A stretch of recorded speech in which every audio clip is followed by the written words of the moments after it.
ನಮ್ಮ ಗಿಣಿ ಮರಿಗೆ ಸೆಕೆ ಸಿಕ್ಕಾಪಟ್ಟೆ ಜಾಸ್ತಿ ಆಗಿ ತಡಿಯೋಕ್ಕೆ ಆಗದೇರ ಸ್ನಾನ ಮಾಡೋಕ್ಕೆ ಬಂದಿದೆ.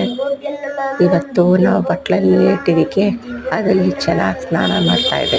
ಕ್ಲೀನಾಗಿರೋ ನೀರು ಇಟ್ಟಿದ್ದೀವಿ, ಖುಷಿಯಾಗಿ ಸ್ನಾನ ಮಾಡಿದೆ. ಅರ್ಧ ಗಂಟೆ ಸ್ನಾನ ಮಾಡಿದ್ಲು. ನಾನೊಂಚೂರು ವೀಡಿಯೋನಲ್ಲಿ ತೋರಿಸ್ತಾ ಇದ್ದೀನಿ. ಆ್ಯಂಡ್ ಅದು ಸ್ನಾನ ಮಾಡಾದ್ಮೇಲೆ ಎಷ್ಟು ರಿಲ್ಯಾಕ್ಸ್ ಆಯಿತು ಅಂತ ನಮಗೆ ಗೊತ್ತು.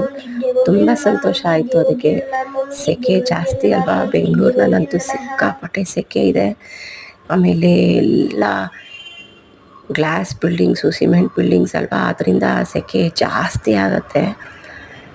ಸೊ ಇದಕ್ಕೆ ನಾವು ಸ್ನಾನ ಮಾಡೋಕ್ಕೆ ನೀರಿಟ್ಬಿಟ್ಟು ಊಟ ಕೊಟ್ಟು ಎಲ್ಲ ಮಾಡ್ತೀವಲ್ಲ, ಸೊ ಇಲ್ಲೇ ಇರುತ್ತೆ ನೋಡಿ. ಸ್ನಾನ ಆದಮೇಲೆ ಇಲ್ಲಿ ಮರದ ಮೇಲೆ ಕೂತ್ಕೊಂಡು ರೆಸ್ಟ್ ತಗೊತಾಳೆ.